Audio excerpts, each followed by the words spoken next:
ارشد ندیم نے پاکستان کو ایک اور میڈل دلوا دیا۔ ورلڈ ایتھلیٹکس چیمپئن شپ میں ارشد ندیم نے سلور میڈل جیتا۔ ارشد ندیم نے تیسری باری میں سب سے زیادہ 87.82 میٹر تھرو پھینکی۔ پہلی باری میں 74.8 اور دوسری باری میں 82.81 میٹر تھرو پھینکی۔ چوتھی باری میں ارشد ندیم نے 87.17 میٹر تھرو کی۔ پانچویں باری میں ارشد ندیم کی تھرو غلطی کے باعث ضائع ہو گئی۔ بھارت کے نیرج چوپڑا نے ورلڈ ایتھلیٹکس چیمپئن شپ میں جیولن تھرو کا فائنل جیت لیا۔ نیرج چوپڑا نے 88.17 میٹر تھرو کے ساتھ گولڈ میڈل جیتا۔ میاں چنو میں ارشد ندیم کے گھر میں لوگوں کا جمع غفیر۔ لوگ دور دراز سے مقابلہ دیکھنے ارشد ندیم کے گھر پہنچے۔ گھر پر لوگ کی بڑی سکرینز پر ارشد ندیم کا مقابلہ دیکھنے کا اہتمام کیا گیا۔ ارشد ندیم کی والد اور دیگر لوگ ارشد ندیم کی جیت کے لیے دعائیں بھی کرتے رہے۔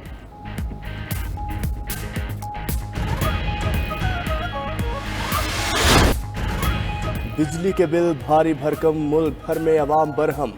بجلی کے ہوش ربا بلوں کے خلاف شہر شہر احتجاج تیسرے دن بھی جاری رہا۔ شہریوں کا حکومت سے بجلی بلوں پر ٹیکسز واپس لینے کا مطالبہ۔ مشتعل شہری بل جمع کروانے کی بجائے پھاڑنے اور جلانے لگے۔ لاہور، راولپنڈی، پشاور، کراچی سمیت شہر شہر احتجاجی مظاہرے۔ واپڈا اور حکومت کے خلاف نعرے لگائے۔ کراچی میں یاسین آباد سے عائشہ منزل تک ریلی۔ خانوال نے مظاہرین میں کراچی ایکسپریس وے بلاک کر دی۔ گجرانوالہ، اوکاڑہ، چونیا میں بھی سڑکیں بلاک کر کے احتجاج۔ قصور، پتوکی، رحیم یار خان، ملتان، کوٹلی اور دیگر شہروں میں بھی مظاہرے۔ وزیر اعظم کی زیر صدارت اجلاس، بجلی بلوں میں ریلیف کا فوری فیصلہ نہ ہو سکا۔ نگراں وزیر اعظم کی زیر صدارت بجلی بلوں کے معاملے پر آج بھی اجلاس ہوگا۔ بلوں میں کمی کے لیے ٹھوس اقدامات کی رپورٹ 48 گھنٹوں میں طلب۔ انوار الحق کاکڑ نے کہا کہ جلد بازی میں ایسا اقدام نہیں اٹھائیں گے جس سے ملک کو نقصان پہنچے۔ ایسے اقدامات اٹھائیں گے جس سے ملک پر بوجھ نہ ہو اور صارفین کو سہولت ملے۔ ایسا ممکن نہیں، عوام مشکل میں ہوں، وزیر اعظم اور افسر مفت بجلی استعمال کریں۔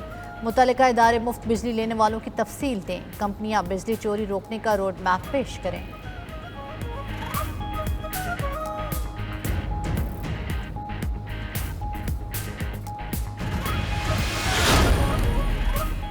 بجلی بل نرخوں کے اضافے کا بڑا فرق، 400 یونٹ سے زائد استعمال کرنے والوں کو پڑا۔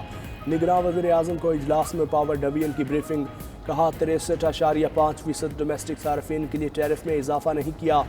31.6% گھریلو صارفین کے لیے 3 سے 6.5 روپے فی یونٹ اضافہ۔ 4.9% گھریلو صارفین کے لیے 7.5 روپے فی یونٹ اضافہ۔ گھریلو صارفین کے لیے اوسطاً 3.8 روپے اضافہ۔ دیگر کے لیے 7.5 روپے فی یونٹ اضافہ ہوا۔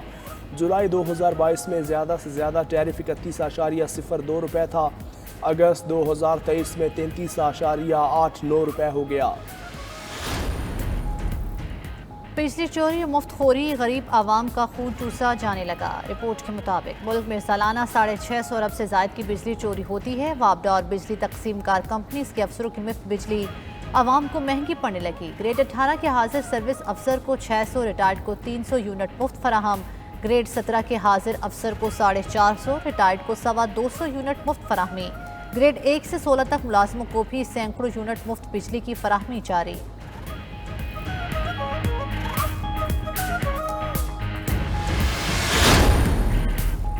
بجلی کے بھاری بلوں کا عذاب، تاجروں کا صبر دے گیا جواب۔ فیصل آباد میں تاجر تنظیموں کا گھنٹہ گھر چوک میں احتجاج۔ عوام کے بلوں میں کمی اور سرکاری ملازمین کی مفت بجلی بند کرنے کے مطالبات۔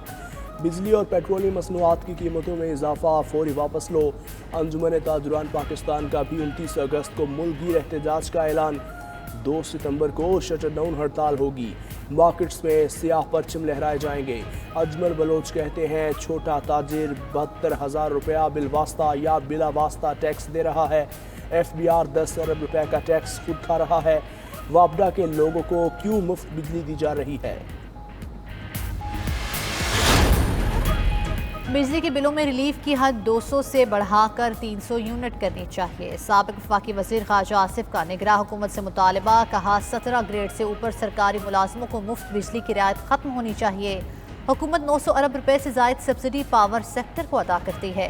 یہی رقم عام صارف کو سستی بجلی مہیا کرنے کے لیے استعمال ہو سکتی ہے۔ رانا تنویر بولے نگراں حکومت نے مہنگائی کا جو بوجھ عوام پر ڈالا ہے وہ قابل قبول نہیں۔ نگرانوں کو جو اختیار منتقل کیا اس سے تجاوز کر رہے ہیں۔ موجودہ حالات کے ذمہ دار چیئرمین پی ٹی آئی ہیں۔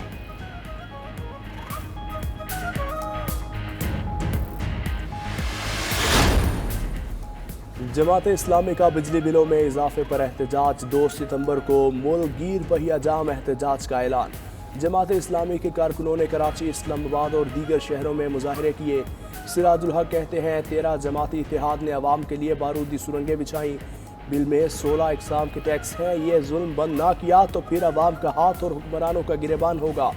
دوسری جانب اسلام آباد میں بجلی کی قیمتوں میں اضافے کے خلاف احتجاج پر مقدمہ، پولیس کے چھاپے، جماعت اسلامی کے درجنوں کارکن گرفتار۔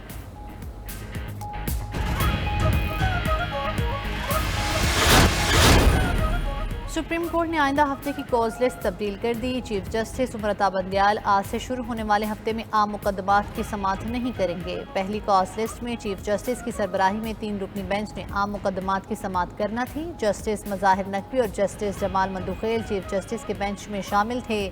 جسٹس مظاہر نقوی اور جسٹس جمال مندوخیل پر مشتمل 2 رکنی بینچ عام مقدمات کی سماعت کرے گا۔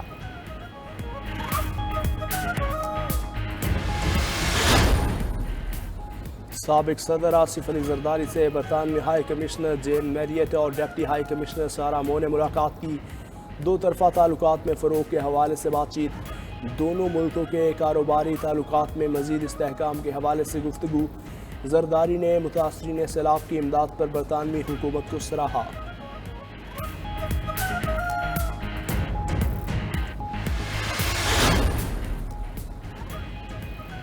آئی جی جیل فاروق نذیر اور ڈی آئی جی رانا عبدالرؤف کا دورہ اٹک جیل، بلڈنگ، سیکیورٹی اور قیدیوں کی سہولیات کا جائزہ لیا۔ حکام کے مطابق چیئرمین پی ٹی آئی کی منگل کو فیملی اور جمعرات کو وکلاء سے ملاقات کرائی جاتی ہے۔ چیئرمین پی ٹی آئی کو قوانین کے مطابق تمام سہولیات فراہم کر دیں۔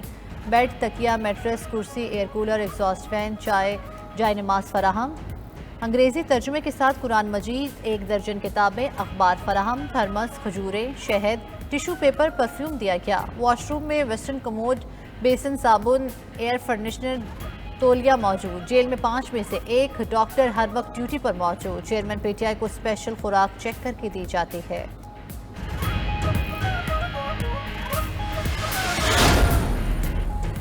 9 مئی کے جلاؤ گھیراؤ میں ہمارے کارکن ملوث نہیں، چیئرمین پی ٹی آئی پھر مکر گئے۔ مقدمات کی تفتیش کرنے والے جے آئی ٹی کے سوالات کے جواب دیے، کہا وہ پہلے ہی گرفتار تھے، کسی کو فون کر کے اشتعال نہیں دلایا۔ جلاؤ گھیراؤ میں کوئی اور ملوث تھا۔ جے آئی ٹی نے کہا ویڈیوز اور کلپس موجود ہیں جن میں مظاہرین ان کا نام لیتے نظر آتے ہیں۔ چیئرمین پی ٹی آئی نے کہا انہوں نے کس کو نہیں کہا، سب اپنے طور پر کنٹونمنٹ علاقوں میں گئے۔ اشتہاری ملزموں سے رابطوں سے متعلق سوال کے جواب میں بولے رابطے کرنا کون سا جرم ہے، جو بات کرنی ہے وکیل سے کریں۔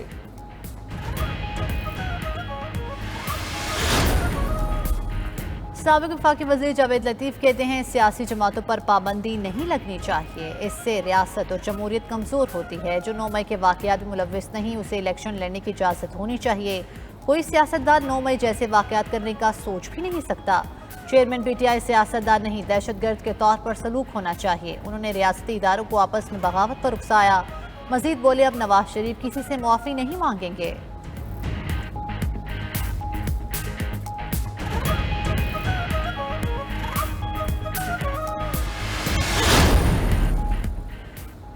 خیبر پختونخوا میں ضمنی بلدیاتی الیکشن، آزاد امیدواروں نے میدان مار لیا۔ تحریک انصاف کا دوسرا نمبر۔ صوبے کے 21 اضلاع میں خالی نشستوں پر ضمنی بلدیاتی انتخابات ہوئے۔ 65 ولیج اور نیبرہڈ کونسلز کی کئی خالی نشستوں پر ووٹنگ ہوئی۔ مختلف پولنگ سٹیشنز پر گنتی کے بعد غیر حتمی غیر سرکاری نتائج کی آمد۔ پشاور، نوشہرہ، چارسدہ، خیبر مردان، کوہاٹ، بنوں، لکی مروت اور دیگر علاقے شامل۔ P T I, P P, peoples party, J U I, Jamaat Islami اور آزاد امیدواروں کی کامیابی۔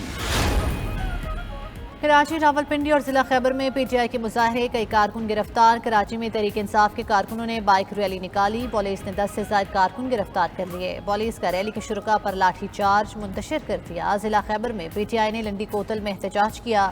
مظاہرین کی حکومت کے خلاف شدید نعرے بازی، دفعہ 144 کی خلاف ورزی پر 4 کارکن گرفتار۔ راولپنڈی میں غبار فضا میں چھوڑنے پر پی ٹی آئی کے 24 کارکنوں کو گرفتار کر لیا گیا۔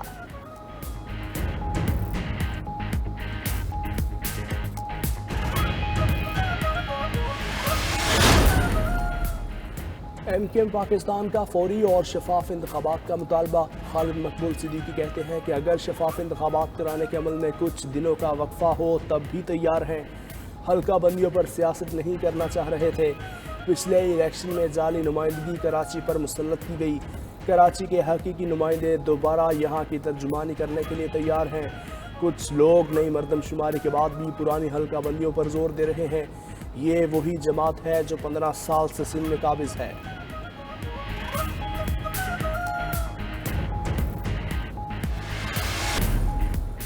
افغانستان کے خلاف سیریز کی فاتح پاکستانی ٹیم وطن واپس پہنچ گئی۔ قومی کرکٹ ٹیم کولمبو سے ملتان پہنچی۔ ایئرپورٹ سے سیکیورٹی کے سخت حصار میں ہوٹل لایا گیا۔ کپتان بابر اعظم سمیت 3 کھلاڑی آج ٹیم کو جوائن کریں گے۔ نیپال کی ٹیم بھی کراچی سے ملتان پہنچ چکی۔ پاکستان کا بدھ کو نیپال کے خلاف ایشیا کپ کا افتتاحی میچ ہوگا۔ دونوں ٹیمیں بعد میں ایشیا کپ کے میچز کے لیے سری لنکا چلی جائیں گی۔